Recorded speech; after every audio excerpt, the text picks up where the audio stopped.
Hola amigos de su podcast favorito Entre Mentes. Hoy abrimos la primera temporada con un personaje muy interesante.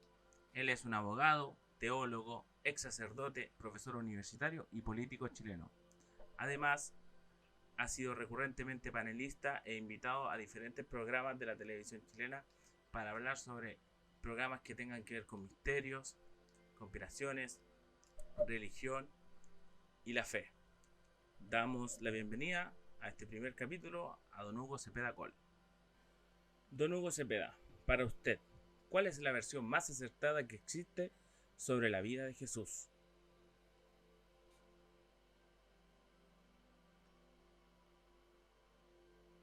Bueno, la visión más cercana es la que establecen los evangelios y también las cartas de San Pablo, las epístolas de San Pedro y de otros apóstoles. Eso es lo más auténtico que nosotros conocemos respecto a la vida de Jesús en cuanto ha sido transmitida a nosotros. Y también la tradición de la iglesia. Para los que somos cristianos, la tradición de la iglesia es importante. Históricamente, son pocas las menciones que se hacen contemporáneas de Jesús. Incluso historiadores como Suetonio, por ejemplo, Flavio Josefo y varios otros que eran escritores romanos, hablan, pero no en cuanto a hacer un juicio de la religión en sí misma, sino que hablan de la persona. Por ejemplo, Suetonio habla de un tal Cresto cuyos seguidores provocan problemas. Tal vez lo más importante es la carta que Plinio el Joven, que era el gobernador, se la manda al emperador Adriano, diciendo que le han comunicado que existe un tal Cristo, un grupo de personas que cometen actos de antropofagia, que comen carne de alguien. El emperador mandó inmediatamente investigar el asunto a Plinio Josefo, a Plinio el Joven. O sea que Plinio el Viejo fue el que estuvo en Pompeya, pues. Y Plinio le contesta diciendo no, que se trata de un grupo que no hay ningún tipo de antropofagia, sino que utilizan un rito en que ocupan el pan y el vino. Por lo tanto, que dicen que representa, tiene una explicación por supuesto que imperfecta, pero lo más cercano a una visión romana de lo que habría sido el inicio del cristianismo y lo que habría sido Jesucristo. Y el resto son evangelios apócrifos que existen. Son muchos los evangelios apócrifos que se empezaron a escribir después de 150 Claro. años de la muerte de Cristo. Entonces eso aportan algunas cosas. Por ejemplo, el nombre de los padres de la Virgen, San Joaquín y Santana, en los evangelios oficiales no aparece. De los ladrones que estaban crucificados contra el Dimas y Gesta tampoco. De Verónica tampoco. Y además también hay algunas versiones respecto de Cristo y de la Virgen en el Corán, de los musulmanes. Entonces, por eso mismo, esas son unas versiones extra, si pudiéramos decir, católicas, e incluso extra cristianas. Y algunos fundamentos gnósticos también, en que se podría hablar de Cristo. Y eso son los aportes, pero oficialmente son los evangelios y las tradiciones. La tradición que comienza rápidamente. Por ejemplo, voy a poner un ejemplo de la importancia de San Pedro, el obispo de Roma. Se produjo más o menos una dificultad entre los cristianos de Corinto. Y estaba de obispo de Roma el cuarto sucesor de Pedro. Entonces, había pasado varios años ya de que había muerto Pedro. Y todavía vivía el apóstol San Juan en la isla de Patmos. Pero los cristianos de Corinto, para resolver sus dificultades, no recurrieron al apóstol San Juan, sino que lo hicieron al obispo de Roma. Y ahí entonces, eso fue una prueba que desde el primer momento el jefe de la iglesia era el obispo de Roma, el sucesor de Pedro. Pero fundamentalmente son los escritos de los evangelios. Imagínese usted la importancia. Si Jesucristo no hubiese sido Dios hecho hombre, lo habrían sido los apóstoles, por los escritos que tuvieron, que son realmente una cosa Claro, don Hugo, y en ese maravillosa. sentido, Existen muchas religiones que coinciden con un Mesías, incluso se parece el nombre. ¿Podemos afirmar que hablan todas de Jesús? Hay coincidencias siempre en cuanto a algunas cosas que sostiene el cristianismo, que Jesús dijo, y que son parecidas en otras latitudes y en otras religiones. Ciertas situaciones, por ejemplo, el hablar, exaltar el bien, rechazar el mal, por ejemplo, pero que corresponde mucho a la ley natural mismo. Incluso mucho antes del cristianismo, ya prácticamente había un cierto culto también a la divinidad. O sea, coinciden ciertos aspectos, pero que no son precisamente los propios del Evangelio. Por ejemplo, porque es propio del Evangelio ciertas características fundamentales, por ejemplo, el amor por los pobres, el hacer la voluntad del Padre, el perdonar, el perdón por sobre todo, la misericordia. Entonces, ahí la misericordia puede haber una coincidencia de otras religiones, pero en el fondo una institución que la haya consagrado como continuación de la predicación de Jesucristo solo el cristianismo, que se instituyó precisamente la Iglesia como una continuación de su obra, de lo que Él nos manifestó y de lo que ha sido su persona en la historia de la humanidad. Así que son prácticamente coincidencias con lo demás, también personas que son agnósticas, sin embargo tienen ciertos principios morales que son comunes al ser humano. Claro. Son comunes al ser humano, por ley natural.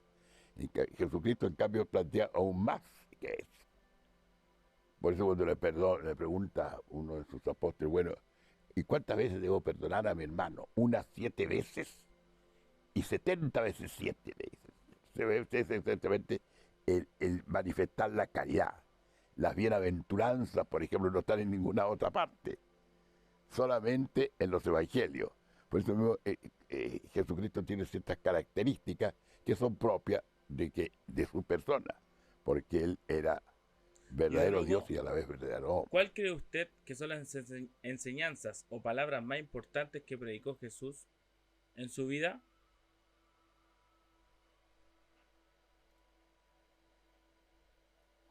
Bueno, la enseñanza más importante que tuvo Jesús, bueno, todas las que dijo y que nosotros conocemos. Aún más, en el Evangelio de San Juan consta que dijo muchas otras cosas más que no quedaron escritas, pero que las transmitió a sus apóstoles y a su vez a sus discípulos. En realidad las palabras son, ¿para qué decirle? Por ejemplo, cuando se dirige al buen ladrón que estaba crucificado junto con él. Todos lo insultaban, hasta el ladrón, uno de los ladrones iguales, y le decía, bueno, si eres el Hijo de Dios, bájate de la cruz y bájanos a nosotros.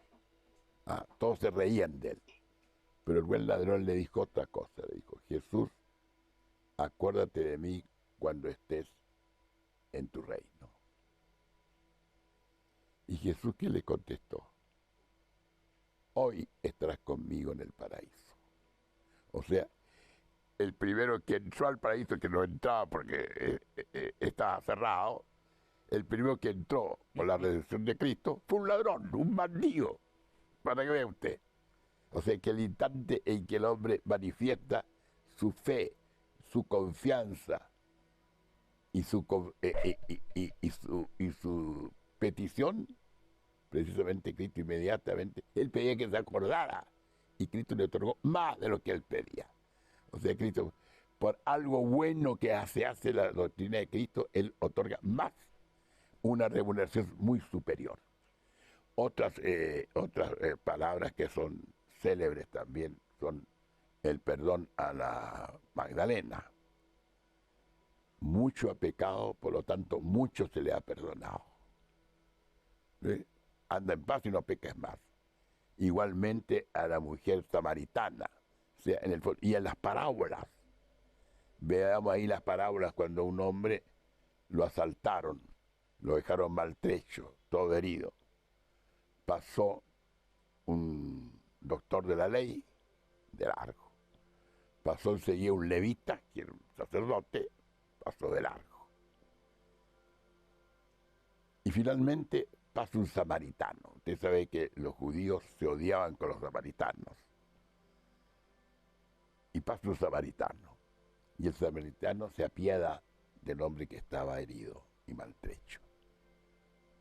Le venda la herida, le pone, dice, vinagre y aceite, y lo lleva a una posada, y le dice el posadero, atiéndelo tú hasta que sane, te dejo 2 denarios, y si gastas más, te lo abonaré a mi vuelta. Y Jesús pregunta, ¿cuál de los 3 se comportó como un verdadero hermano del hombre herido? Todos tuvieron que contestar, el samaritano. Entonces, es el colocado, o sea, él elevaba que no basta con ser de la raza de los israelitas, sino que también si un samaritano hacía un acto de caridad, eso realmente también se le computaba. Entonces, muchas veces hacía eso. La fe que no veo acá, la veo en otros. También palabras que fueron célebres, por ejemplo, en la cruz. Perdónanos, Señor, porque no saben lo que hacen. Son palabras realmente que son célebres.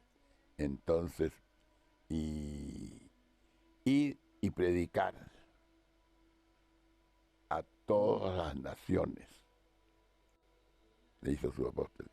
Y el que se bautizara en nombre del Padre, el Hijo y el Espíritu Santo será salvado. Bueno, usted, o sea, en el fondo, Claro. ahí es donde nos incluye a todos nosotros. También es importante cuando a Tomás, el apóstol, que no estaba presente cuando se apareció por primera vez nuestro Señor de los Apóstoles cuando había resucitado. Entonces los demás apóstoles contaron, el Señor resucitó y estuvo con nosotros aquí. Ah, no, dijo, ver para creer. No, si yo no meto mis dedos en sus manos, en la herida de sus manos, y mi mano, en mi brazo, en la herida de su costado, no creo. Se aparece el Señor y dice, Tomás, toma tus dedos y ve mis manos, y mete tu brazo en mi costado. Tomás inmediatamente se arrodilla y hace la mayor confesión, reconociendo su divinidad. Señor mío y Dios mío, dice. El Señor no lo aplaude, le dice, porque has visto, Tomás, has creído. Pero ahora ser bienaventurados los que crean sin haber visto la resurrección, donde estamos todos nosotros pecadores. Ese paralelo que siempre va haciendo de que la fe es importante. Que la fe es importante, que el perdón es importante. Y que en realidad, en el fondo, la humildad es un mérito que debe adornar a todos los seguidores de Jesucristo. Cuando le dice, tú eres Pedro y sobre esta piedra edificaré mi iglesia. Y no prevalecerá con él la adversidad del enemigo, lo dice.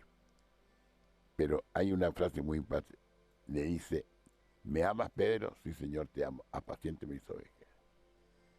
¿Me amas, Pedro? Sí, Señor, te amo, apaciente mis ovejas. Y por tercera vez le dice, Señor, ¿me amas, Pedro? Tú sabes que yo te amo, apaciente mis ovejas. Esas son las últimas palabras que refiere a Pedro. Entonces ahí ve cómo él va construyendo lo que después va a ser la doctrina de la iglesia y sus seguidores. Así es, don Hugo, y en ese sentido, Jesús desde que nació supo que era el Hijo de Dios.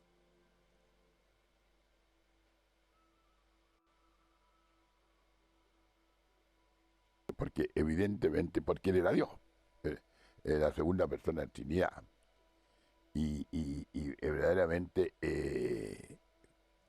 la persona de nuestro Señor era divina, pero tenía 2 naturalezas. Una naturaleza divina que tenía de toda la eternidad, era el Hijo de Dios, y además tenía una naturaleza humana como todos nosotros. O sea, su persona de vida descansaba en 2 naturalezas, una divina y una humana.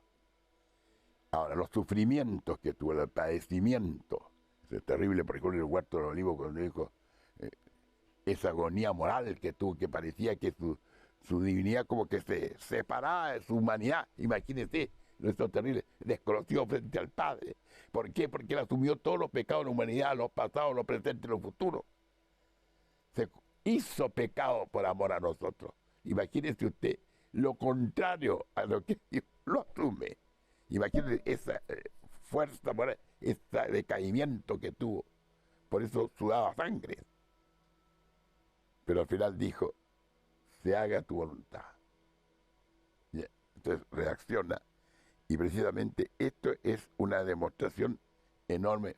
Bueno, entonces en Cristo hay dones, por lo tanto Él tenía la iluminación divina en todo caso y la asistencia del Espíritu Santo permanentemente.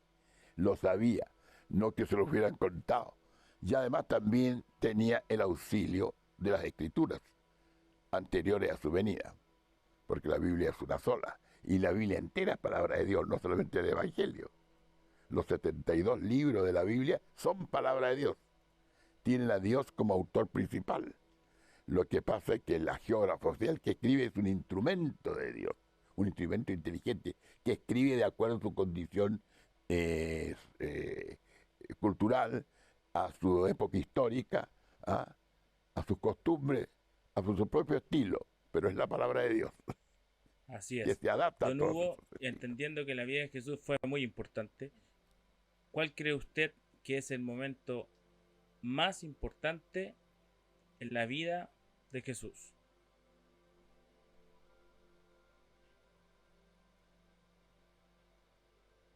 Bueno, en Jesús todos sus momentos son importantes. La encarnación, para empezar. Pero yo voy a hacer aquí una observación. Tal vez el acto de mayor humillación fue su encarnación, a pesar de ser en el vientre de María Santísima. ¿Por qué? Porque ahí Él, la persona divina, toma la condición humana, además, que es una naturaleza inferior a los ángeles. Y asume esta naturaleza, asume, como dice la Biblia, la condición del esclavo, o sea, prácticamente rebajarse a asumir la naturaleza humana. Ese acto de amor es tan grande que es imposible que lo podamos comprender. La encarnación, ve usted, es ese momento, y por eso que ahí es cuando el ángel San Gabriel, de rodillas frente a la Virgen, le hace el anuncio. Le hace el anuncio. Y es precisamente el Espíritu Santo entonces produce precisamente este fenómeno de la encarnación. Esta unión de la divinidad con la humanidad. La persona divina en dos naturalezas. La divina que tiene desde toda la eternidad y la humana que históricamente adquiere en el vientre de María. De ahí la dignidad de María. Ahí la dignidad de María y la dignidad de la mujer. Si la dignidad de la mujer es suprema. Fíjese que, miremoslo desde el punto de vista, si pudiéramos decir, biológico. La naturaleza humana es mitocondrial, como si pudiéramos decir, o sea, solamente tendría genealogía femenina nomás, desde el punto de vista humano. O sea, por el estirpe de la mujer, no por el estirpe del hombre. Entonces ahí vemos cómo esto maravilloso hecho es en la encarnación. Pero todos los actos de Cristo son importantes. También posteriormente hay otras situaciones cuando comienza a predicar. Las bodas de Caná, por ejemplo. Él recién empezaba a predicar, se invita a las bodas de Caná, asiste la Virgen María y asiste el Señor con sus discípulos. Fue una fiesta que duró creo que como 8 días, se termina el vino. La Virgen se da cuenta y le dice, hijo mío, le falta el vino. Y él responde un poco duro y dijo, bueno, ¿y a mí qué? No ha llegado mi hora. Entonces ella no vuelve a hablar con él. Llama al mayordomo y le dice, mire, hagan lo que él les indique. Y él entonces hace la transformación del agua en vino. Este primer milagro, por influencia de su madre. Y con lo que nos indica a nosotros, lo importante es pedirle a su madre que intervenga frente a él. O sea, ahí vamos concluyendo toda esta cosa. Esto es importantísimo. Otro acto, por ejemplo, que siempre vemos, bueno, es la bienaventuranza, y además una cosa muy misteriosa, estando en la cruz, se dirige a su madre y dirigiéndose al apóstol San Juan, y le dice: mujer, he ahí a tu hijo, y tu hijo, he ahí a tu madre. Y desde ese día, el apóstol San Juan recibe a la Virgen María como madre. Esto es muy importante, porque muchos dicen de que Jesús tenía hermanos. Bueno, si hubiera tenido hermanos, ¿por qué no le dejó la Virgen a cargo de uno de sus hermanos? Entonces, ¿por qué lo hizo con el apóstol San Juan, que no sabemos que no era hijo de María? Porque era hijo de una prima de la Virgen. Había otras mujeres ahí, por lo tanto, y hijo de Zebedeo, San Juan. Entonces, hay una cosa muy importante.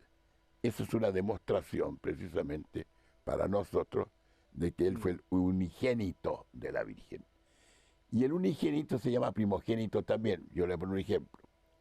En España, Alfonso II, en el siglo XIX, muere estando esperando su mujer a Alfonso XIII, que nace en forma póstuma. El primogénito, Alfonso XIII, que fue el único hijo. ¿Ves? Por lo tanto, en estos casos, unigénito y primogénito da lo mismo decirlo. Lo veo también de que consta que la palabra hermano significa también pariente cercano. En la historia de Abraham y su sobrino Lot, claramente sabemos que Abraham era el tío y Lot era el sobrino. Pero en un momento Abraham le dice a Lot: no haya creído entre nosotros que somos hermanos, porque somos hermanos. Por lo tanto, eso es muy común. El término hermano, adelphos, que tiene un significado en los arameos, en la lengua aramea, que tiene muy pocos términos, para no solamente referirse a los hermanos carnales, sino que también a parientes cercanos. También otra cosa que es importante es: todo está consumado. Él fue el Cordero Pascual. Celebrar la Pascua. Él fue y entonces expira, inclina su cabeza, y sabemos que es al lado derecho. ¿Y sabe usted por qué sabemos el lado derecho? Porque la sábana santa de Turín, un día vamos a tener que hablar sobre este tema, cuando muere, y está plasmado esa parte, se inclina. Y además también está plasmada la lanza cuando muerto ya el soldado romano le traspasó el tórax y brotó agua y sangre, que es cuando la gente muere con congestión pulmonar. Y se nota en la sábana que es una cosa distinta, que no es exactamente otro tipo de sangre. Por eso mismo hay ciertas cosas que hasta científicamente se han comparado con el tiempo, pero eso no vale, porque lo que importa es la fe. Los que crean sin haber visto, sino que por la fe. Esta es la importancia de la fe, que es la antesala del amor. Y además tu fe te ha salvado, le dice a varias personas. La confianza. Entonces, él siempre esto lo ha Don Hugo, y cuando hablamos de los años perdidos de Jesús, tenemos a varios historiadores o investigadores que hablan sobre el tema. ¿Qué opina usted de estas investigaciones?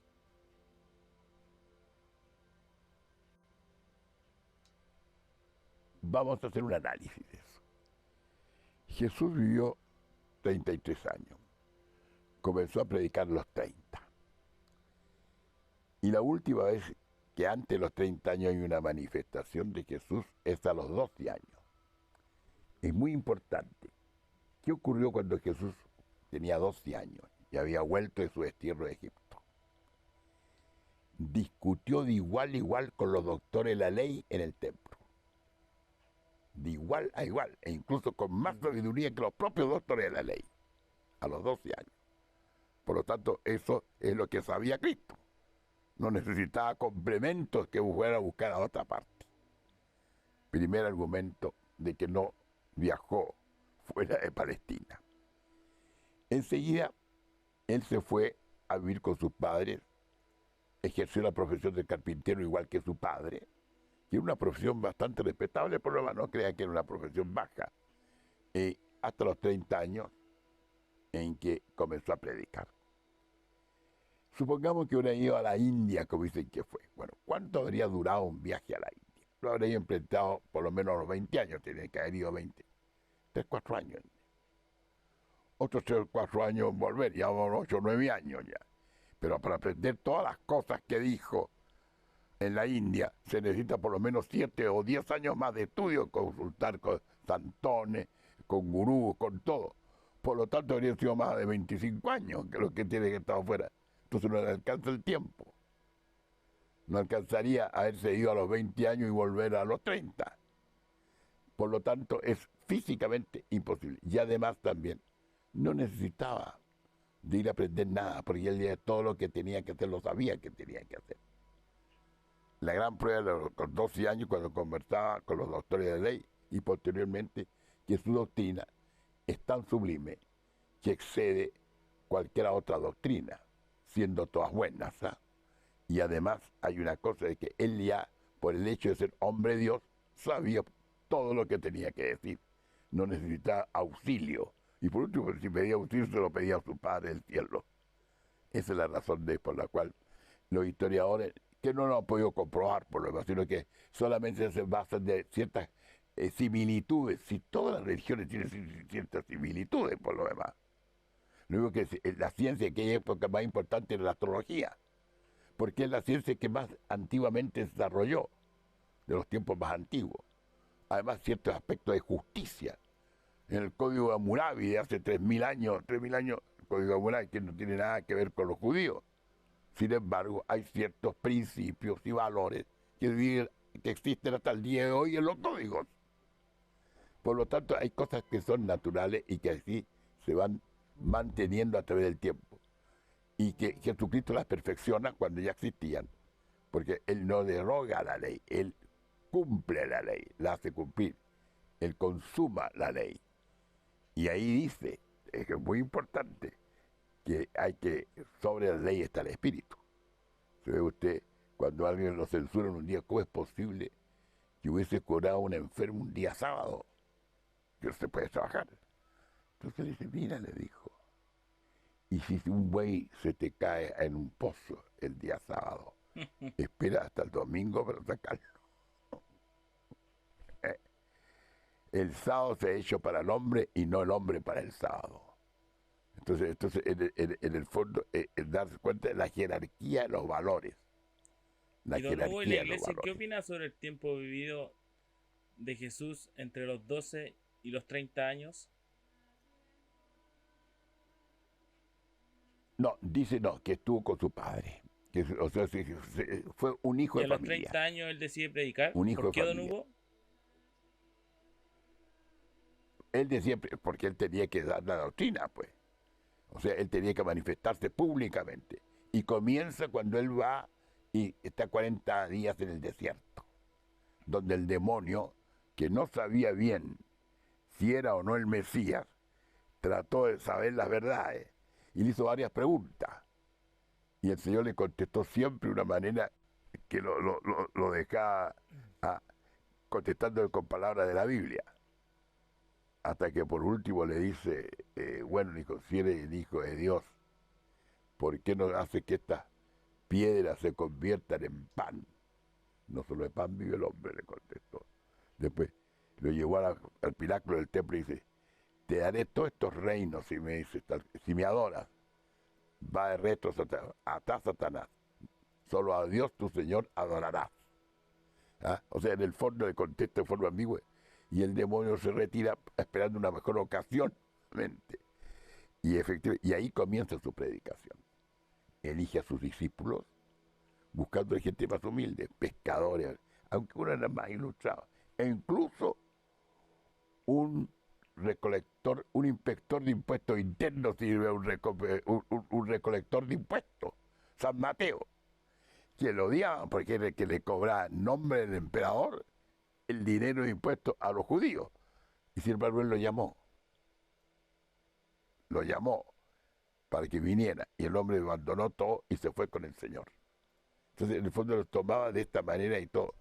San Pedro era casado, otros eran célibes, otros viejos, otros jóvenes, y así fue buscando y formó sus discípulos quedan totalmente ignorantes, pero que gracias posteriormente a su enseñanza y a la presencia del Espíritu Santo en Pentecostés, pasar a continuar Y don Hugo, y fielmente el la tema de obra los de su maestro. milagros, aunque sé que para usted son todos importantes, ¿cuál fue el más importante? Importante. Los milagros son importantes como una manera de confirmar alguna sentencia, algo que tiene que decir.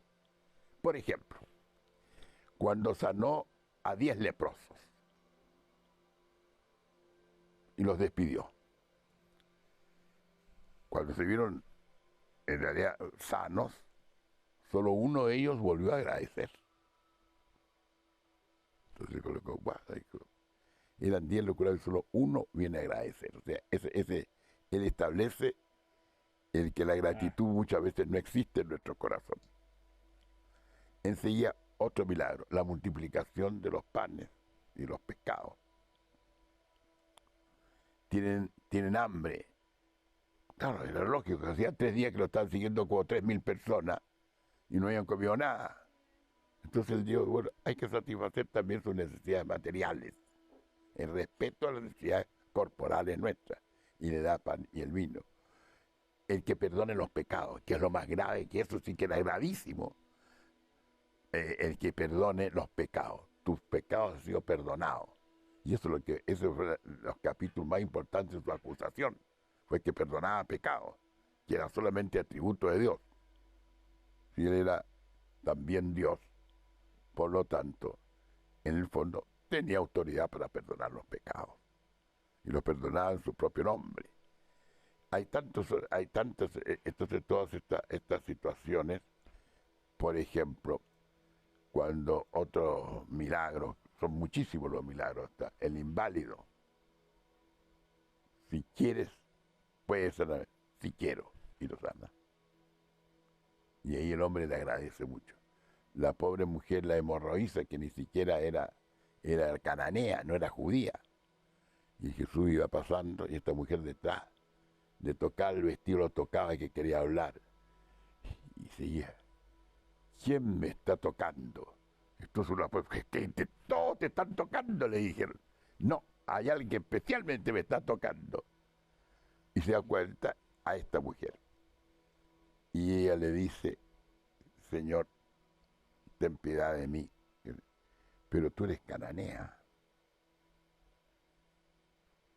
No eres judía. Entonces llegó, pero le manifestó la fe y la confianza en el Señor. Y el Señor la curó. Entonces llegó y dijo, tu fe te ha salvado. O sea, la fe demostró. Y además también demostró que su predicación iba más allá de los judíos también.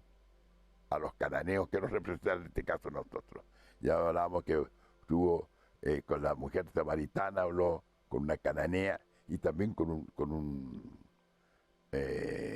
soldado que le fue a decir, a pedirle que su siervo estaba muy enfermo. Voy a ir a visitarlo. Entonces dijo, no es necesario. Di solo una palabra, no soy digno que entre en mi casa. Di solo una palabra y será sana. Que hasta el día de hoy se repite cuando la gente va a comulgar en la misa.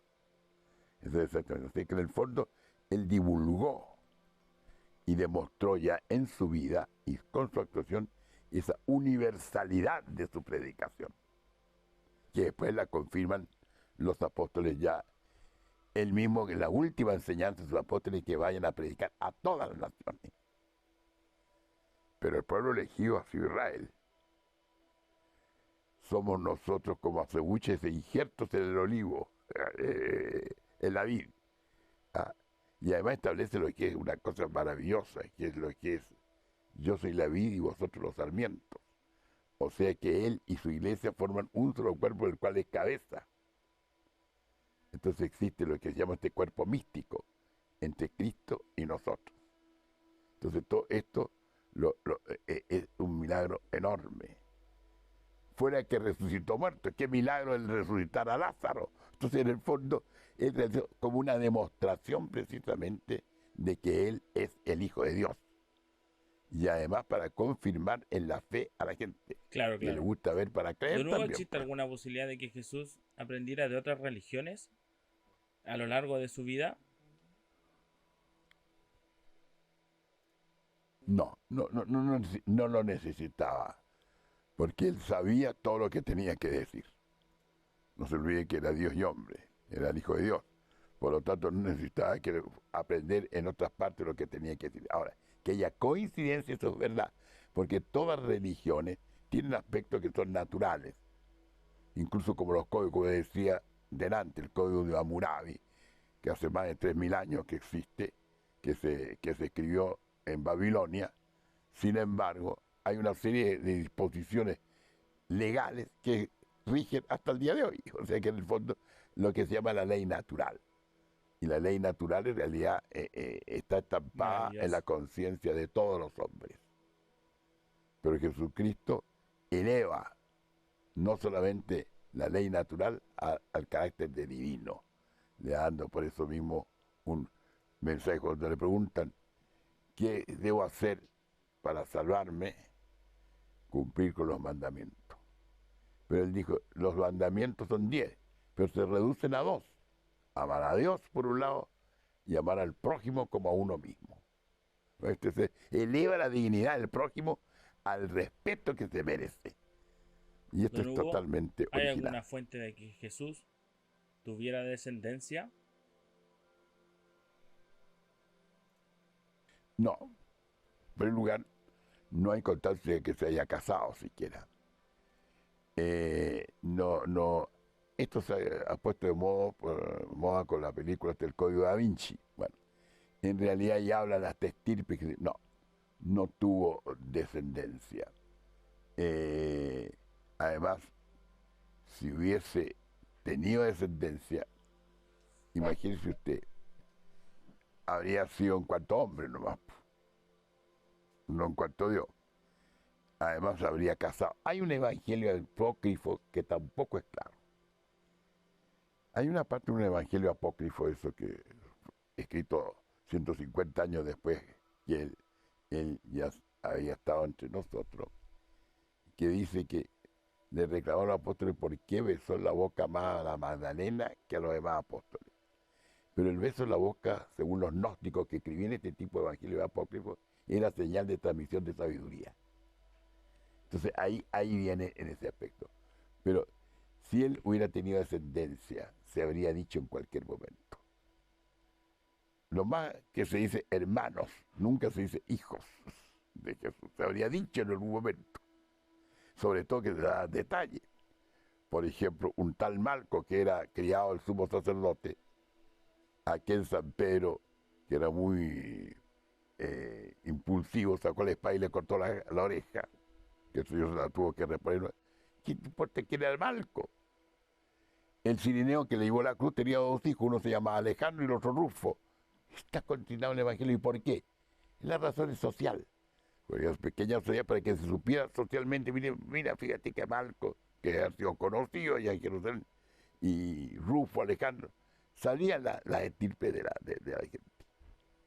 Sin embargo, tampoco nunca se habla de hijos. Se dice que Pedro era casado porque tenía suegra, pero en ninguna parte se habla de hijo de Pedro. Y de Jesús, o sea, de Jesús se habría hablado. Si hubiese tenido hijo, se habría dicho, porque no tenía por qué ocultarse. Por lo tanto, no. Y además porque él era único, por ser hijo de Dios, él no podía Claro. transmitir ¿Y qué descendencia. opina sobre el descubrimiento de la posible tumba de Jesús? ¿Cree que será verdad?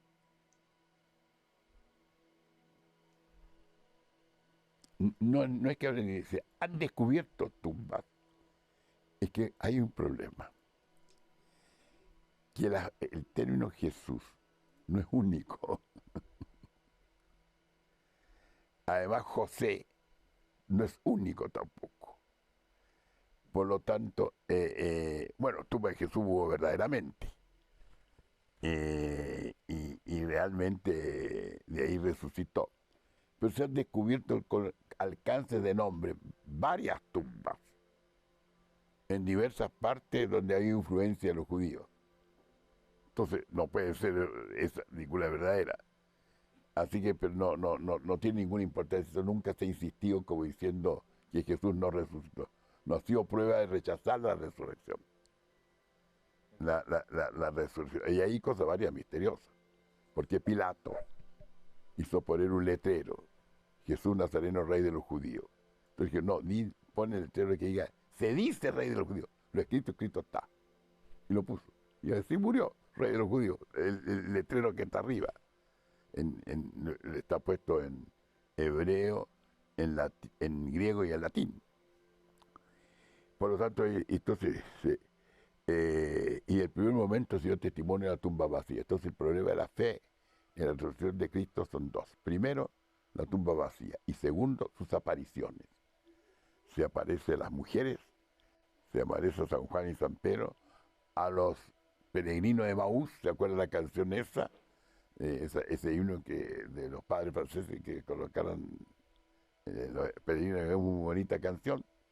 Y los apóstoles se les aparece. Enseguida los apóstoles con Tomás, enseguida va con ellos en Galilea. Y se le presenta a 500 personas.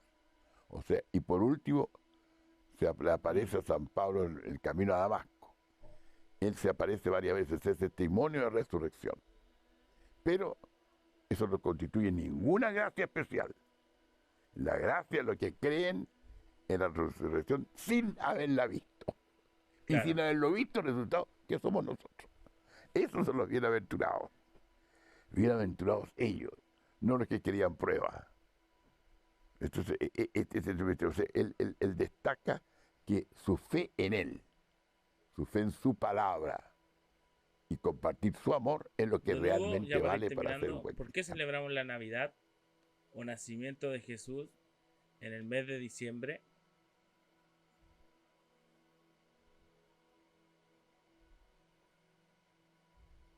Mire, en realidad, durante mucho tiempo se celebraba en mayo para empezar. Durante mucho tiempo. Esa fecha fue por lo menos 3 o 4 siglos después. Porque se tomaron los conocimientos astrológicos que eran con los que se regía la humanidad en aquella época. Para adaptarlo precisamente a los fenómenos astrológicos más importantes que conocemos, como son los solsticios y los equinoccios. Entonces nosotros encontramos 2 equinoccios, el de marzo, 21 de marzo y el 21 de septiembre, y 2 solsticios, el de 21 de junio y el 21 de diciembre. Entonces hay ciertas coincidencias. Cuando la Virgen, ya esperando al Señor, visitó a su prima Santa Isabel, esta lo recibió, criatura que hace 6 meses que llevo en mi vientre, en este momento asalta de gozo al ver a la madre de mi Señor. Y ahí se santifica a San Juan en el vientre de su madre, San Juan Bautista. Tenía 6 meses de embarazo, consta, Isabel. Y María se quedó con ella 3 meses más. Esto era en marzo, por lo tanto coincide con junio. Entonces supone, por eso que al único santo que se celebra el día de su nacimiento es a San Juan, el 24 de junio. Ahí entonces, y yo creo que fue partera la Virgen para recibir a San Juan, y se quedó 3 meses más con su prima, pues. Llegó cuando tenía 6 meses de embarazo Isabel, y se fue cuando 3 meses más tarde, ya eran los 9 meses. Pues. Y respecto a Jesús, fijaron como fecha, ya estaba la Virgen embarazada el 25 más o menos, el equinoccio del 21 de marzo. Se ocurrió 9 meses el solsticio del 21 de diciembre. De invierno allá, de verano nosotros. Y el equinoccio de marzo, de primavera ellos y de otoño nosotros. Entonces se fijaron arbitrariamente esas fechas. No es que se conste exactamente. Incluso hay casos, por ejemplo, que cuando la Virgen Guadalupe se le presentó al indio se le apareció al indio San Diego en México, fue el año 1531 en el solsticio de invierno del hemisferio norte. Pero dice, pero ¿cómo? Y esto fue el día 12 de diciembre. Pero ¿cómo va a ser el de diciembre si el solsticio es el 21 de diciembre? Claro, pues, en esa época en que se le apareció Guadalupe, la Virgen de Guadalupe, a Juan Diego, regía todavía el calendario juliano y se reemplazó por el gregoriano 36 años más tarde, por Gregorio XIII, en que se estableció que había que adelantar los días en 10 o 12 días para que coincidieran el solsticio. ¿Por qué razón? Porque los años bisiestos solo están en el calendario gregoriano, en el calendario juliano no existía. Y como el recorrido de la Tierra en torno al Sol son 365 días más 4 horas y tanto, esas 4 horas y tanto no, se perdían. Entonces por eso que el calendario gregoriano la juntaba cada 4 años y arreglaba al final de cada centena. Por ejemplo, el año 1900 no fue bisiesto, le correspondía hacerlo. El 2000 sí, el 1800 sí. O sea, cuando terminaba en par, el número anterior al 0 era bisiesto. Si terminaba en impar, no era bisiesto. Entonces ahí se arregla precisamente los desajustes que se producen en los horarios. Hasta eso es perfecto todo. No sé si es una cosa realmente cuando vamos a ver, ¿no? Todas estas que no son coincidencias, sino que todo es misterio. Un día vamos a hablar del misterio de Guadalupe, que ahí sí que hay una conjunción de lo europeo con lo americano. El rostro de la Virgen tiene el rostro de India mexicana y también de española. Se comparte. Y esto es una conjunción que representa la unión de las dos Perfecto, don culturas. Hugo. Muchas gracias por su tiempo, por sus conocimientos. Obviamente que en un futuro vamos a estar hablando sobre los temas que usted quiera ofrecerle a la gente de este podcast. Y muchas gracias, pues. Esperemos que les guste a todos esta entrevista. Y vamos por más entrevistados de este nivel para que todos puedan seguirnos y proponer los temas también de los cuales quieren que nosotros hablemos con posibles invitados. Muchas gracias por todo. Dejamos la invitación abierta para que sigan nuestro podcast Entre Mentes. Chao a todos, que estén bien.